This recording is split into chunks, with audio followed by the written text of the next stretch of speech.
Hello everyone, welcome to the joint operational briefing. As always, we're going to start English and Spanish, and please hold your questions to the end and we'll be selecting each and every one of you if we can. And I'd like to welcome to the podium Miami-Dade County Mayor, the Honorable Daniella Levine Cava.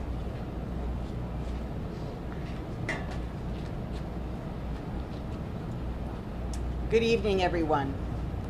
Today, we've had the good fortune to have good weather. And so we've continued our search and rescue operations unimpaired by the weather. And we've continued in the areas of the collapse which we can access. We're using all the technology that we've used that is available to search in the area of concern. And over the course of today's search, we did recover 2 additional victims. We now have 22 confirmed deaths, 188 people accounted for, and 126 unaccounted for. Our detectives are continually editing this list as we verify every single report that we have received regarding a potentially missing person, and as a result, these numbers will continue to change, as we've told you so often. Our engineers and the fire rescue team are conducting ongoing testing and evaluation of the site as we work to expand the search area as soon as it is deemed safe to do so by the engineers. This afternoon, I signed an emergency order authorizing the demolition of the building in the interest of public health and safety as soon as the engineers sign off on the next steps to begin the demolition process. So it's important to note that we're still evaluating all possible impacts and determining the best timeline to actually begin the demolition.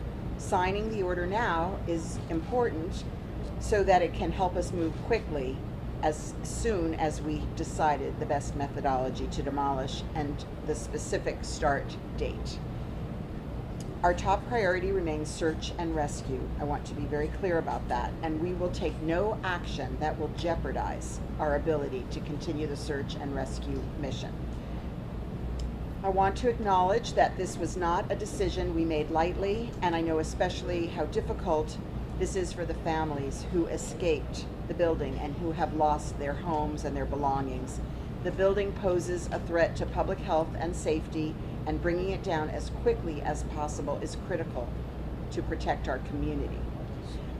So we will continue to host the twice daily briefings with the families, moving today and tomorrow's afternoon briefing a little earlier in the day in observance of the Sabbath. And as the Sabbath or Shabbat begins, we join the families who are grieving and waiting in prayer and reflection. And we know that your prayers and wishes and hopes are with us from all around the world in this hour of tragedy. And we thank you. We thank everyone who is with us in spirit. We're also continuing to monitor what is now Hurricane Elsa, and we're urging our community to take action to prepare now. Please don't delay. Head to our website, miamidade.gov/hurricane, to learn more what you can do before, during, and after a storm, and sign up for our emergency alerts and download our Ready MDC app. I'm incredibly proud of the work that our team has done here on the ground. So many of our county departments are at the forefront contributing. Of course, our Miami-Dade Fire, the heroes and sheroes on the mound, our Miami-Dade Police Department, keeping us safe and keeping everything moving, our Office of Emergency Management, monitoring all of these operations, our Department of Transportation and Public Works, our Department of Water and Sewer, and many others. They're all here on site working together, Miami-Dade County, to get this job done. We're not just running an emergency response, as you can see, but we're also preparing our whole community for a possible storm at the same time. I also want to thank our chairman of the commission, Pepe Diaz, for his ongoing collaboration on storm preparation, and particularly his work with the South Florida Water Management District to prepare. We are truly experiencing an unprecedented disaster, and the extraordinary men and women of Miami-Dade and our federal and state partners continue their mission and the search and rescue, no matter what is thrown our way. Buenas tardes a todos. Hemos tenido la suerte de tener buen tiempo hoy y la operación de búsqueda y rescate ha continuado en las partes del colapso a las que podemos acceder, ya que seguimos utilizando toda la tecnología disponible para buscar en el área de preocupación. En el transcurso de la búsqueda de hoy, recuperamos a 2 víctimas más. Ahora tenemos 22 muertes confirmados, 188 personas contabilizadas y 126 desaparecidos. Nuestros detectives están auditando continuamente la lista a medida que verificamos cada informe que hemos recibido sobre una persona potencialmente desaparecida, y como resultado las cifras seguirán cambiando, como he dicho.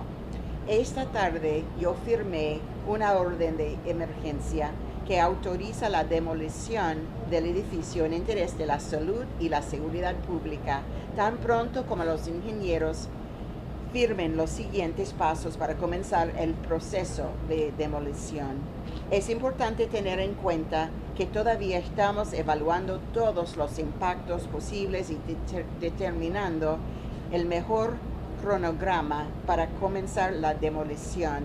Firmar la orden ahora es un paso importante que nos ayudará a avanzar lo más rápido posible para comenzar una vez que hayamos decidido la mejor metodología para demoler y en una fecha de inicio específica.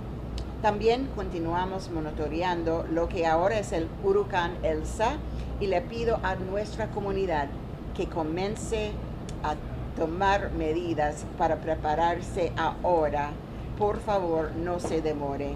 Realmente estamos experimentando un desastre sin precedentes, y los extraordinarios hombres y mujeres de Miami-Dade y nuestros socios federales y estatales continúan su misión y la búsqueda y rescate sin importar lo que se les presente. Gracias, y continuamos orando. Gracias. Thank you, Madam Mayor. And now Division Director of Emergency Management, Deputy Incident Commander, Charles Surrell.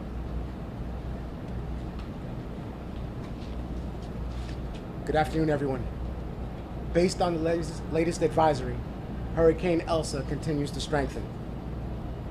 The Miami-Dade County Office of Emergency Management will monitor the storm as it quickly moves towards South Florida and provide updates on any protective actions as conditions warrant. The latest advisory, although favorable, informs us that the storm is picking up speed through the Caribbean Sea and heading west-northwest. There remains uncertainty in the future forecast intensity and track. This situation continues to demand our close attention as we enter this holiday weekend, and we are continuing to work with our partners, the Florida Division of Emergency Management, to assure that all proper contingencies are implemented. Please continue to monitor the progress of this storm and complete your preparedness plans by Sunday evening.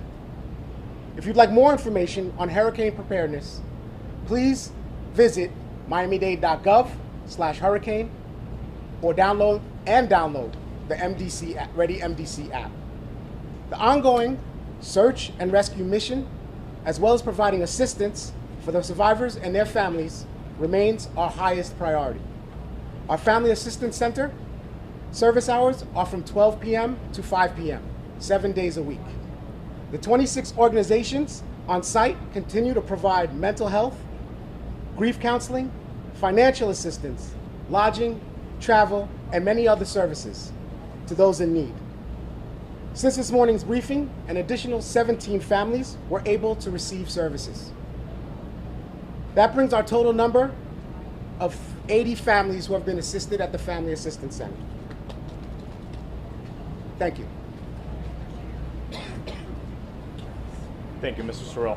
And now in Spanish, on behalf of the Deputy Incident Commander, Miami-Dade Fire Rescue, Director, and Media Public Relations, Erica Benitez.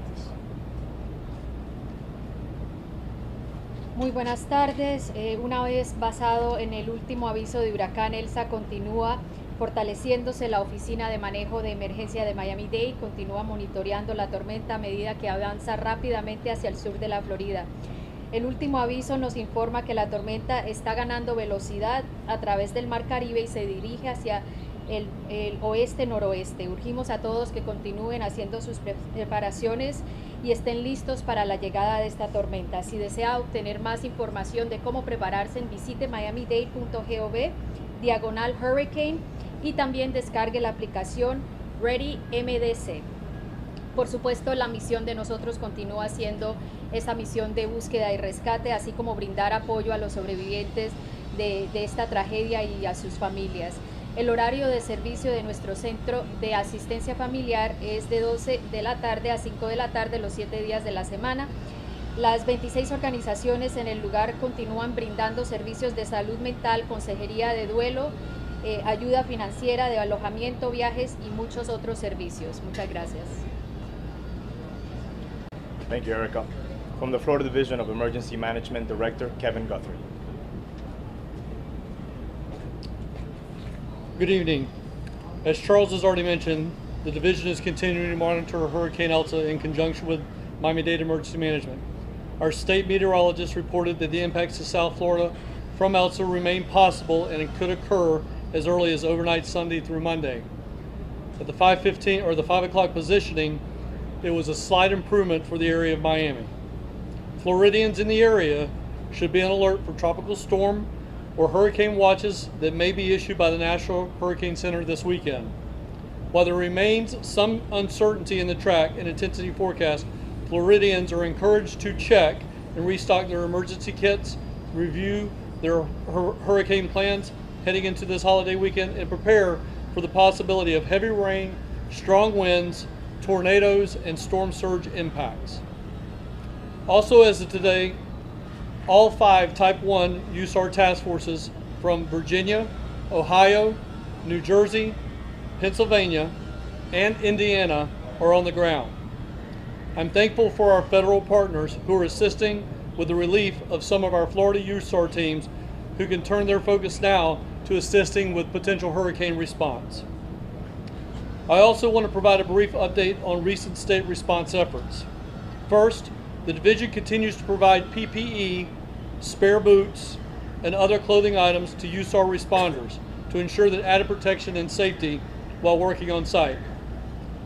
The division has purchased and distributed nearly 450 pairs of boots to USAR responders, 27,000 pairs of socks, 360 pairs of heavy-duty demolition gloves, and 400 half-face respirators. Now please, do not donate those items. I'm asking the public, do not donate socks and underwear and boots. These are specialized pieces of equipment that our first responders need. So please do not come to the site and donate those items. We have plenty. The division has also coordinated with Royal Caribbean Group to dock the Royal Caribbean International's Explorer of the Seas at the Port of Miami to provide free housing to support the tireless efforts of our search and rescue teams. I want to thank Royal Caribbean for prioritizing the safety and well-being of our first responders. This resource will ensure our search and rescue teams have a quiet place to rest and recover from their mental and physical well-being, and as they work very long hours in the heat. I'm also pleased to announce that in coordination with Volunteer Florida, Amazon has donated 500 laundry bags, 2,000 laundry pods, and 2,000 dryer sheets specifically for USAR responders. The support we have seen from our the support that we have seen for our first responders has been absolutely incredible. And I want to thank all the private sector vendors and partners that are stepping up to support our response efforts. Last, I will mention that we received official notification in writing from the White House today via FEMA that the President did approve for 30 days, June 24th to July 24th, 100% reimbursement for this event. Thank you. Thank you, Director. And now Surfside Mayor Charles Burkett. That last news we heard is pretty amazing, spectacular. Thank you, Mr. President. Thank you for funding this disaster and taking it off the shoulders of residents here and the state of Florida. We very much appreciate that. A couple things I'd like to point out. I had a more comprehensive talk this morning, but I've spent some time over at the site, and I just want to let everybody know that the accumulated debris from all the operations over the last 8 or 9 days is almost completely gone. And that is another testament to the organizational skills of the county, the mayor's leadership. The work site is clean, it's organized, and it's running very smoothly. Let's hope we don't get that hurricane and that we can keep moving forward 24 hours a day. I also want to note that I met with the families of the building that collapsed today with Debbie Wasserman Schultz, and we went through the issues that they were experiencing, which are notably different than the families who are searching for their loved ones. I will say that there were questions about insurance, there were questions about logistics, there were questions about alternative housing, and there were questions about transportation.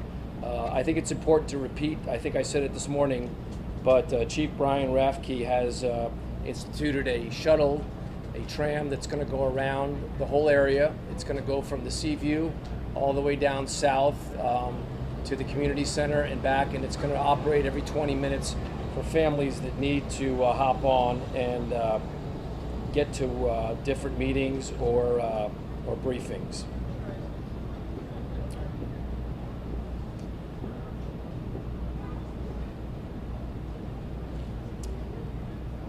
In my time over at the Family Center briefing, I was able to sit down with the Support Surfside folks, and I was happy to hear that the accumulated donations have gone from $2 million to about $3 million.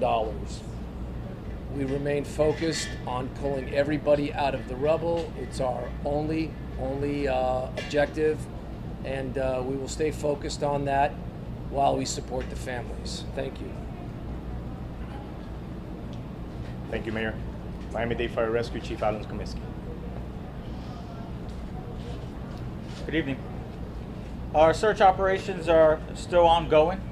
We're still primarily focusing on the grids D3 and part of grid B2, as well as grid D3 and part of grid D2. Unfortunately, we haven't been able to expand our search zones due to the high concerns with the building structure. As mentioned earlier, federal task force are on site. Currently, Virginia task force and Ohio will be rotated through today, and the remaining 3, Pennsylvania, Indiana, and New Jersey, will be rotated through tomorrow, as we rotate the Florida task force teams out. There was an engineering task group meeting today, again focusing on the building itself and giving us any guidance in regards with the storm coming in the near future. Thank you. And thank you, Chief. In Spanish, Miami-Dade Fire Rescue Director of Media and Public Relations, Erica Benitez. En este momento continuamos nuestras labores de búsqueda y rescate. Actualmente estamos trabajando sobre varios cuadrantes, el cuadrante B3, parte de B2, D3 y parte de D2. Debido a la llegada del huracán Elsa, continuamos trabajando sobre el desarrollo de un plan de contingencia, el cual incluye la relocalización de varios recursos, al igual que los equipos encargados de la logística de esta gran operación. Varios equipos federales o cuadrillas de búsqueda y rescate urbano ya han llegado para brindar asistencia en cuanto a la llegada del huracán y brindar el relevo necesario para los equipos de la Florida, los cuales necesitan regresar a sus labores también. Estos equipos han llegado desde Virginia, Ohio, Pensilvania, Indiana y Nueva Jersey, y estamos agradecidos por la llegada de estos recursos adicionales. Frente a la llegada de esta tormenta, nuestra prioridad continúa siendo la estabilidad de los recursos que tenemos aquí en este momento, al igual que la edificación que queda de pie. Gracias. Thank you, Erica. From the U.S. Small Business Administration Public Affairs Specialist, Roberto Baltonado. Before anything else, Charles spoke about how there are 26 agencies assisting individuals at the Family Assistance Center. This is a whole community approach, a whole of government approach. What you see behind us is a prime example of that. The SBA is there to provide assistance.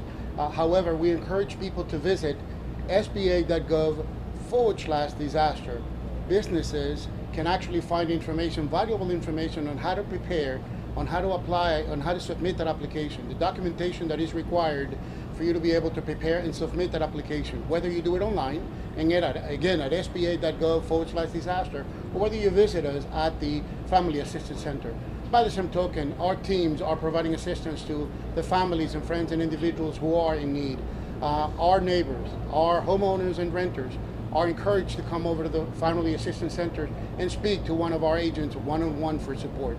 Once again, I encourage our business community to please prepare by visiting sba.gov/prepare and be ready. Creo que Charles mencionó del Departamento de Emergencia del Condado que en el Centro de Asistencia de Familias hay 26 organizaciones asistiendo a todas las personas que necesitan esto, asistencia en torno a esto. Eso demuestra que esto es un esfuerzo completo, es una unidad de gobierno y de comunidad que está ayudando a recuperarnos de esta tragedia.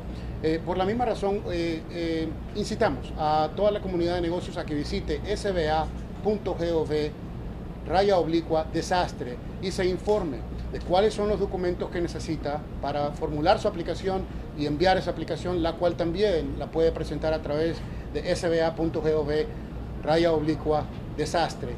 De la igual forma, queremos invitar a nuestra comunidad, a los dueños de casa e inquilinos que han sido afectados por esta tragedia, a que nos visiten en persona en el Centro de Asistencia Familiar, donde un agente especializado de la SBA les va a dar información y, más importante, a caminar de la mano a través del proceso de aplicación.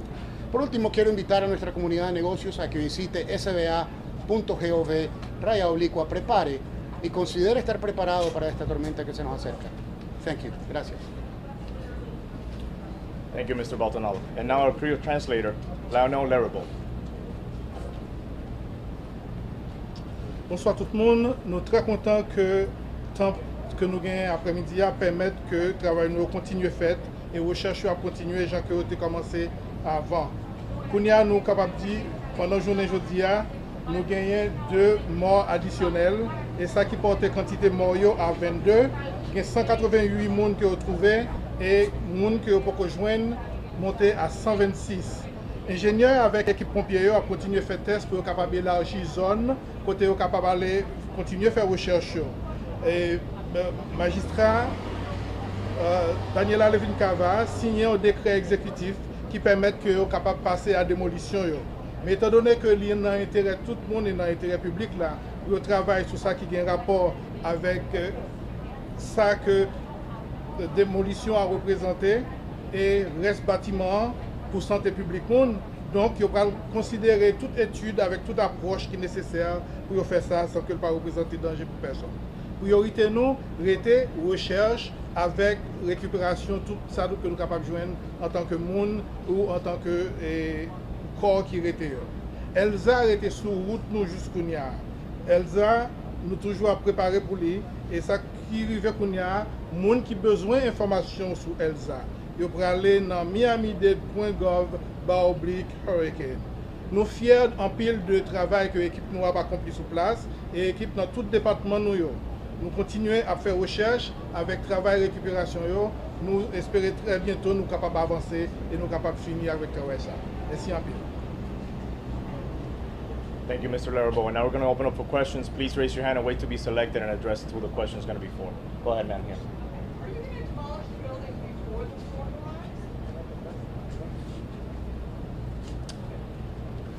arrives?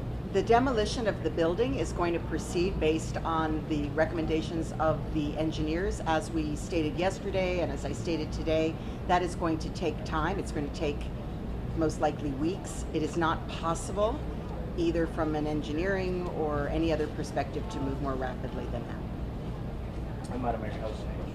Mayor, address a little bit. We're hearing about another condominium building, Rescue Towers, now being evacuated. Is that part of the audit that you would order?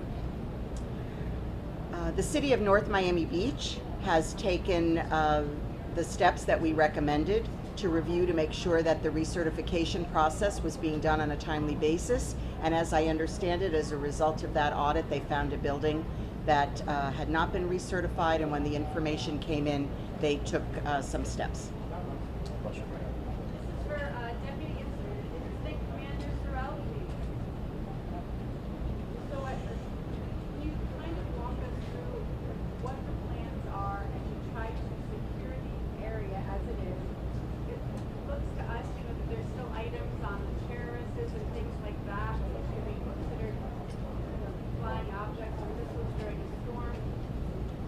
What are you guys doing in detail with these? First and foremost, I want to stress that our objectives remain the same: search, rescue, and assistance of the survivors, and looking for survivors, as I should say. We have formed a comprehensive plan with the division, with FEMA, our local partners, to discuss safety. We've identified a safety zone, and we are going to evacuate as necessary certain aspects of our materials and resources that we provide here, and we'll provide a safety zone with respect to flying debris and other items. So we continue to look at and assess. We've also embedded, as you saw this morning if you were here, the National Weather Service to provide up-to-the-minute forecast at this location. So we'll continue to monitor that, and we will adjust as necessary that safety zone with respect to the building. You're welcome.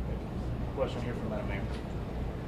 Hi, Mayor. I'm actually not sure if it's better for you or for fire. I mean, if you can answer in English and Spanish, how soon could we see possibly efforts stop because of Elsa, because of the potential effects? We're monitoring this storm very closely. Depending on the strength of the wind and the path, we'll make that determination. And I don't know if Charles wants anything more about that. That's the answer. Question right here. Will you wait to rescue or recover every individual before you demolish that building? We're very concerned to not compromise our search, but we also know that the building itself poses certain risks. So we have to balance those things, and of course we want to continue our search and rescue efforts now in the areas where it's safe to do so. And is there a weather metric that you guys are using to determine to pull those rescue crews ultimately? And is that decision to pull those crews, is that your decision ultimately? Yes, ultimately these are my decisions, but I do it in conjunction with the experts in my Department of Fire Rescue, and they are in constant communication with their engineers as well as engineers from the federal and state government. So I think that our Chief Kaminsky should answer the question. Yeah, so it'll be a collaborative decision. Obviously the safety of our personnel is paramount. So we want to be working out there as long as we can.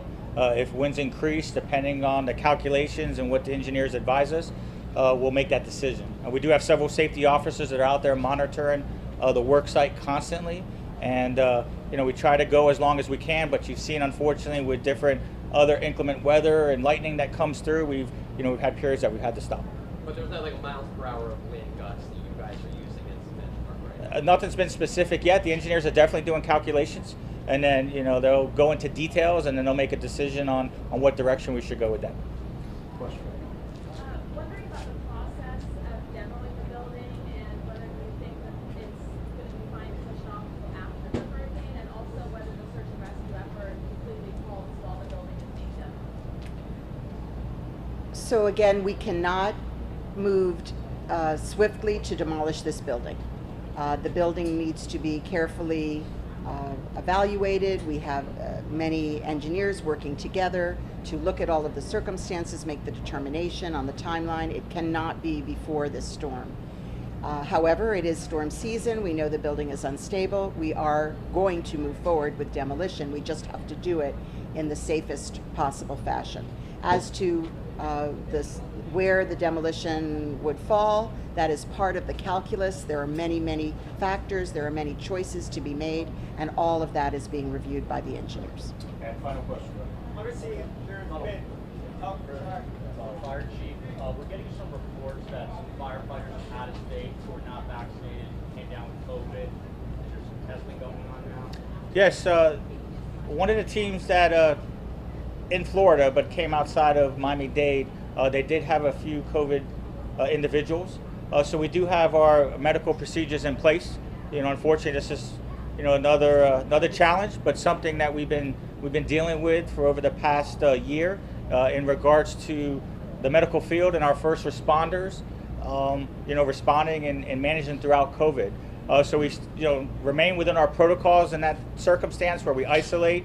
We go through a process, and that task force also has now been demobilized. Is there a number of cases you know of? 6.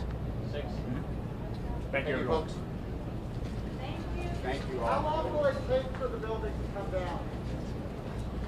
Can you give an explanation of why you bring it down?